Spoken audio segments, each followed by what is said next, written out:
शाम हो गई। अब बताइए आपके और मेरे जीवन का एक दिन और कम हो गया कि नहीं? हम लोग कहते हैं आज कितना मुनाफा हुआ, कितना प्रॉफिट हुआ, कितना कमाया, बोले 2000 कमाया, बोले 1000 कमाया, बोले 5000 कमाया। कितना कमाया वो तो याद है, पर कितना गवाया वो भूल गया कि तूने अनमोल समय गवाया है इस कागज के टुकड़े के लिए। तूने अनमोल समय गवाया, अनमोल तेरा जीवन यूं ही गवा रहा है। किस ओर तेरी मंजिल, किस ओर जा रहा है? ये कागज के टुकड़े से तुम्हारा घर भर जाएगा। मैं आपसे एक प्रश्न करना चाहता हूं, आपके घर में अरबों खरबों की संपत्ति हो, पर आपके मरने का टाइम आया है और यमराज आ गए। यमराज बोले चलो, आप कहो यमराज जी ये पूरा पैसा तुम रख लो, हमें जरा 1-2 साल का वक्त दे दो। क्या यमराज दे पाएंगे? आप पैसों से हर चीज खरीद सकते हैं, पर अपना समय, अपना वक्त नहीं खरीद सकते। खरीद सकते हैं क्या? खरीद सकते हैं क्या? आप सब कुछ खरीद सकते हैं, पर अपना समय नहीं खरीद सकते, अपना वक्त नहीं खरीद सकते। और वो वक्त ईश्वर ने आपको फ्री में दे रखा है, उसका सदुपयोग करिए। आज सुबह की घटना मैं बोल रहा हूं, आपके गांव की घटना बोल रहा हूं। वो बालक आज यहां होगा। आज सुबह एक बालक लड़का मेरे पास आया, यहीं का, कल्याणपुर का। उस लड़के ने मुझसे कहा, मुझे सामने खड़े होकर कहा, गुरुजी मेरी दोनों किडनियां फेल हो गई, मेरी दोनों किडनियां फेल हो गई हैं। मैं पहले भगवान को नहीं मानता था, पर अब भगवान को मानने लगा। बहुत थोड़ी सी जिंदगी बची है, पता नहीं कब श्वास टूट जाए, कब पूरा हो जाए। इसलिए मेरी माँ कब क्या हो जाए कोई नहीं जानता। इसलिए हर पल, हर क्षण, हर दिन अपने गोविंद को याद करो। प्रभु जिस दिन बुलावा आएगा उस दिन आपको याद करता करता आऊंगा, ताकि आपका रास्ता ना भटक जाऊं, मार्ग ना भटक जाऊं। शरीर का भरोसा मत करना, इसका कोई भरोसा नहीं, कब आदमी निपट जाए, कब मर जाए। ये जिंदगी बहुत अनमोल है मेरी माँ, और ईश्वर का बढ़िया, सबसे बढ़िया तोहफा है ये शरीर ईश्वर ने हमें दिया। यमुना के पुलिन तट पर खड़े होकर के गोविंद ने अपनी बांसुरी बजाई। भगवान पिता रात्रि शरदो मल्लिका वीक्षरन्तुम मनश्चक्रे योग माया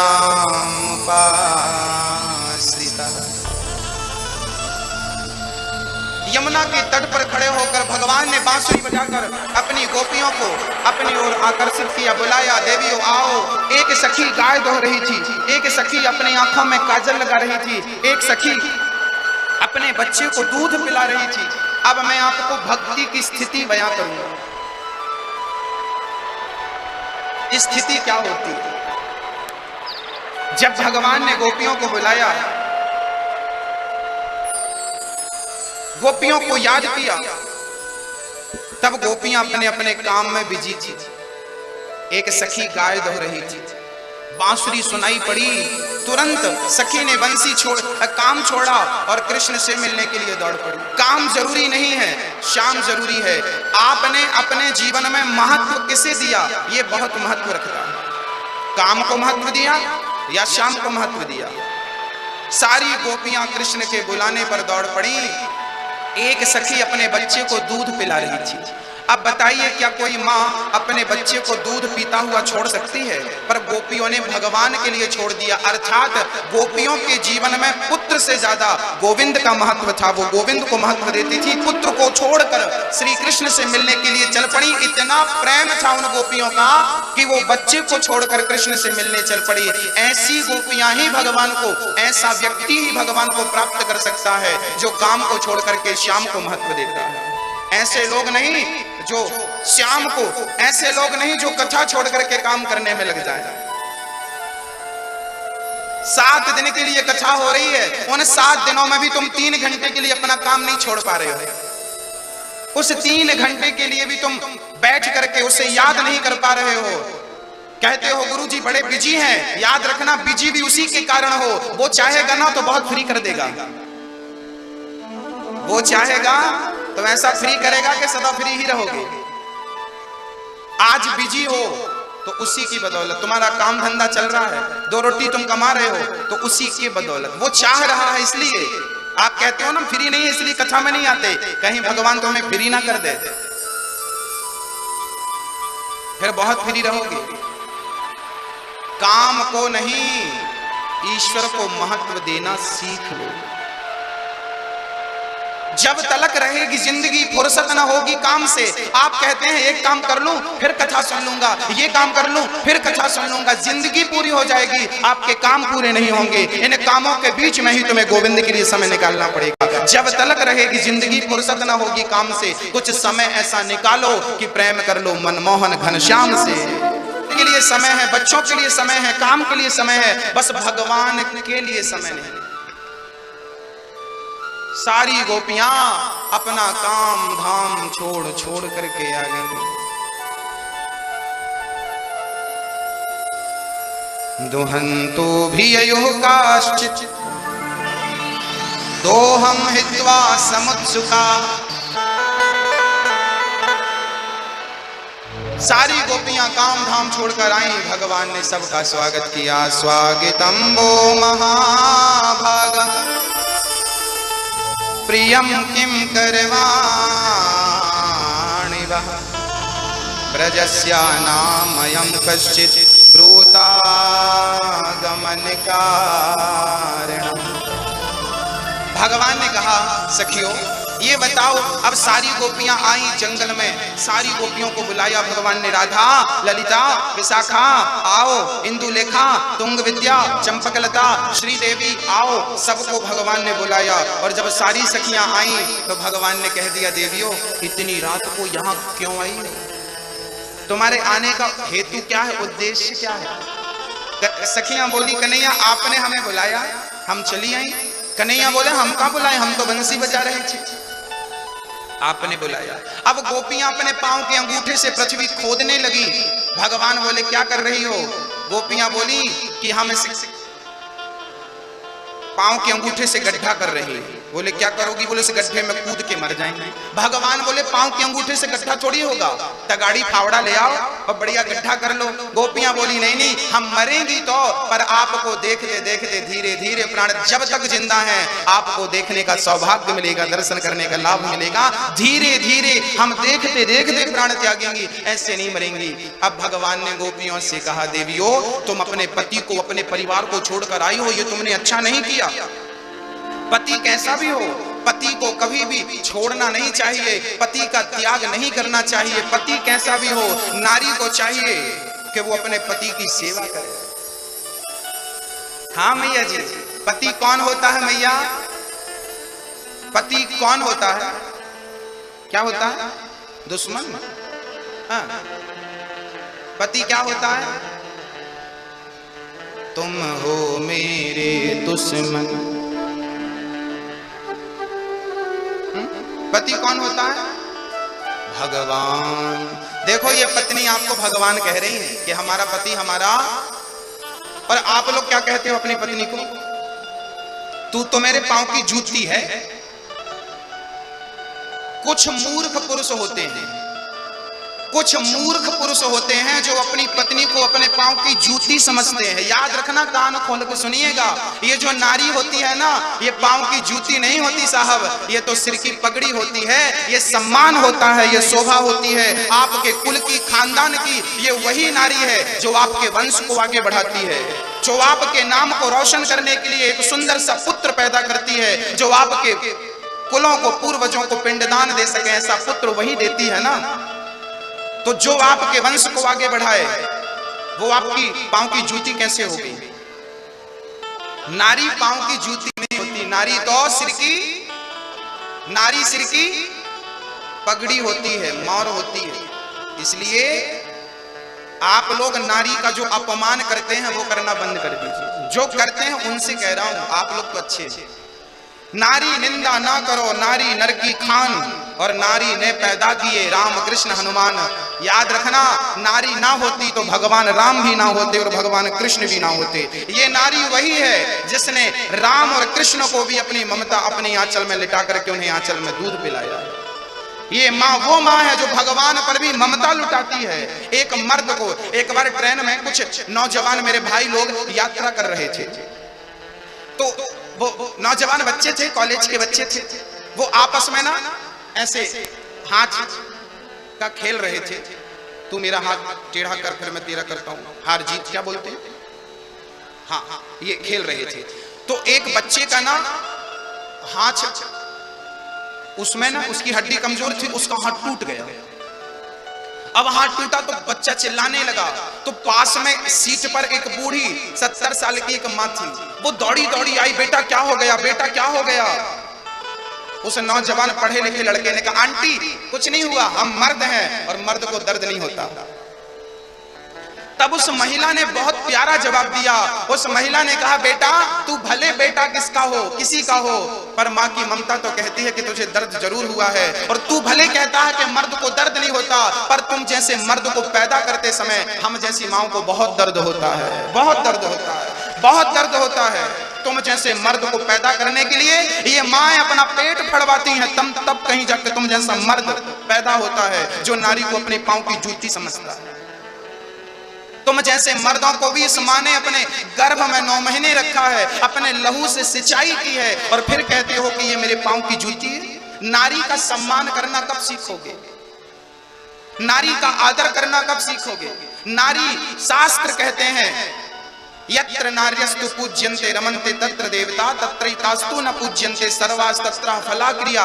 जिस घर में नारी का सम्मान होता है, जिस घर में नारी का आदर होता है, जिस घर की महिला हंसती और खिलखिलाती रहती है, उस घर में लक्ष्मी और अन्नपूर्णा का वास रहता है, सुख शांति समृद्धि रहती है, देवताओं का वास होता है। और जिस घर की नारी सदा रोती बिलखती चिल्लाती चीखती रहती है, अपमानित और लज्जित होती रहती है, उस घर में सुख शांति और समृद्धि कभी नहीं आती। याद रखना, आपके गांव में जितने लोग संपन्न होंगे उनकी घर की नारियां खुश होंगी, इसलिए वो संपन्न है। जिनकी घर की नारियां दुखी हैं, परेशान हैं, आज वो 2-2 रोटी को मोहताज है। चेक कर लेना बैकग्राउंड। नारी साक्षात लक्ष्मी है। पहले अपनी पत्नी का तो सम्मान करना सीख लो। याद रखना, हमारे भारत का सन्यासी जो होता है ना, सन्यासी कहते हैं, सन्यासी अपने जीते जी अपना पिंडदान करता है, तब कहीं जाकर के वो सन्यासी बनता है। कपड़े उतार देता है, लाल भगवा पहन लेता है, शिखा कटवा देता है, जनेऊ उतार देता है, अपना पिंडदान कर लेता। बचा क्या? एक सन्यासी अपनी माँ, अपनी बहन, अपना आंगन, अपना पिता, अपना परिवार, अपना कुल, अपना नाम, अपना गोत्र, सब कुछ छोड़ देता है ईश्वर के लिए। ऐसे ही ये नारी जब शादी करके आती है ना, तो अपना पिता, अपनी माँ, अपनी बहन, अपना भाई, अपना आंगन, अपना नाम, अपना गोत्र, अपनी जाति, सब कुछ छोड़ देती है केवल पति के लिए। अब बताओ कि देश का सन्यासी जितना त्याग करता है, देश की हर महिला उतना त्याग करती है कि नहीं? देश का सन्यासी नाम और गोत्र छोड़ता है। ये महिला भी जब आपकी पत्नी बनती है तो अपना नाम और अपना गोत्र छोड़कर आपके नाम और अपने आपके गोत्र को स्वीकार करती है। हाँ या ना? तो जिस नारी ने आपका नाम स्वीकार किया, आपका गोत्र स्वीकार किया, उस नारी को कहते हो पांव की जूती है। कहां की शिक्षा, कौन से स्कूल में पढ़े हो? कहां आपको उल्टा सीधा पढ़ा दिया गया? क्या पढ़ लिया आपने? अवहेलना नहीं करेंगे, अनादर नहीं करेंगे, अपमान नहीं करेंगे, तिरस्कार नहीं। कौन कौन मर्द, कौन कौन पुरुष आज मेरे सामने हाथ उठा के प्रतिज्ञा करेगा कि कभी जीवन में किसी नारी का, चाहे वो मेरी माँ के रूप में हो, मेरी बहन के रूप में हो, मेरी बेटी के रूप में हो या मेरी पत्नी के रूप में हो, सदा नारी का सम्मान करेंगे। दोनों हाथ उठाकर करो। एक नारी वो भी है जिसके ऊपर तुम अभी बैठे हो, जिसे भारत माता कहते हैं। भारत माता की ये भी एक माँ है जो तुम्हारे खेत खलिहानों से अन्न तुम्हारे घर पहुंचाती है, जो तुम्हें अपनी गोद पर अभी भी स्थान देकर के बिठा रखा है। ये भी माँ है, ये भी माँ है। कभी अपमान नहीं करेंगे, नहीं करेंगे, नारी का सम्मान करेंगे। चलिए, ये तो रही पुरुषों की बात। अब आपसे मैं निपट लूं। ये बताओ मैया, आप लोगों के पति कितने होते हैं? कितने पति हैं आपके? बताओ जल्दी। कितने पति हैं आपके? बोलो। जिनका एक है वो ईमानदारी से हाथ उठाएं, एक बार। जिनके 2 हैं वो हाथ उठाएं। 3 जिनके हैं हाथ उठाएं। 4 जिनके हाथ उठाएं। एक वालों की संख्या ज्यादा है। आप लोगों को पता ही नहीं कि आपके पति कितने होते हैं। आज हमें बताना पड़ेगा कल्याणपुर की माताओं को कि आपके पति कितने हैं। हम बताएंगे कि आपके पति कितने हैं। कितने पति हैं आपके? आपके एक पति नहीं है, आप सबके दो पति होते हैं। एक पति वो है जो आपके गले पे मंगलसूत्र पहनाता है, मांग भरता है। एक पति ये है जो मंडप के नीचे आपके साथ फेरे लेता है, और एक पति और है जिसको हम सभी कहते हैं। अपनी संस्कृति को कैसे दोगे अपने बच्चों को? पोयम, आजकल अपने माँ बाप बच्चों को पोयम याद करा रहे हैं। पोयम पढ़ो, poem. Johnny Johnny yes papa. Poem. America के लोग अपने बच्चों को गीता पढ़ाते हैं, श्लोक याद करवाते हैं, और यहाँ भारत के लोग पोयम याद करवा रहे हैं। दुर्भाग्य है। सोचिए कि पहले के जमाने में मैंने कभी ये आरतियां याद नहीं की। हमारे गांव के मंदिर में 3 मंदिर थे गांव में, और रोज घंटा घड़ियाल बजता था और रोज आरती होती थी। भय प्रगट कृपाला दीन दयाला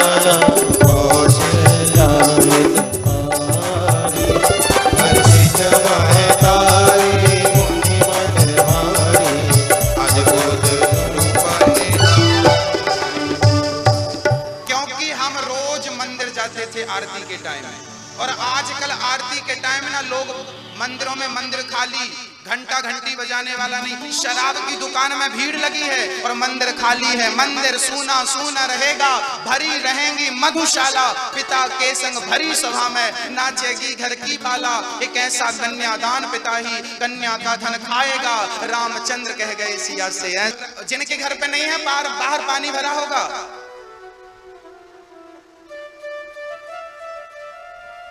नहीं है तो खरीद लेना। 100 रुपए की आती है, 150 रुपए की आती है। गीता प्रेस गोरखपुर की सस्ती पुस्तकें देता है।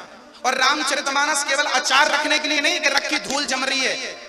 अरे उसे रोज पढ़ो, कम से कम 1 पेज 10 चौपाई तो रोज पढ़ो और समझो क्या लिखा है। बच्चों को पढ़ाओ। तुम्हारे बच्चे इंग्लिश मीडियम में पढ़ रहे हैं, याद रखना इंग्लिश से कल्याण नहीं होगा। पहले के बच्चे राम राम करते थे। मैं जब छोटा था, आप लोग भी अपने बचपन को याद करो। आप लोग क्या बोलते थे? राम राम, जय श्री कृष्णा। आजकल के बच्चे बोलते हैं टाटा, बाय बाय, हाय हाय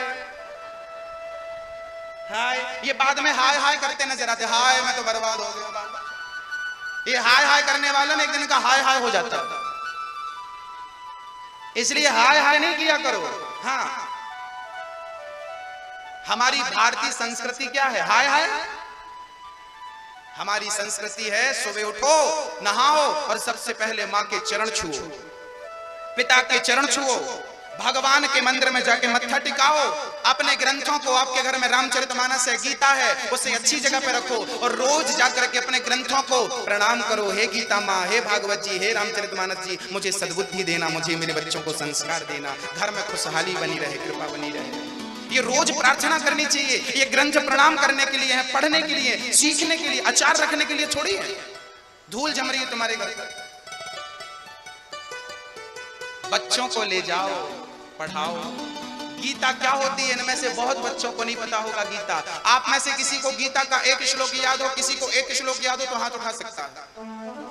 आप में से जिसको एक श्लोक याद हो, कम से कम एक, वो हाथ उठाए। देख लो, ये कल्याणपुर है। कैसे कल्याण होगा? दादाजी को याद है। बेटा बताओ गीता में कितने श्लोक होते हैं? बताओ बेटा कितने श्लोक होते हैं? बोलो भाई, कितने श्लोक होते हैं गीता में? गीता में कितने श्लोक हैं? कितने भाई बताओ, गीता में कितने श्लोक हैं? 700 श्लोक हैं। सुन लो, गीता में कितने श्लोक हैं? 700। गीता में कितने श्लोक हैं? गीता में कितने श्लोक हैं?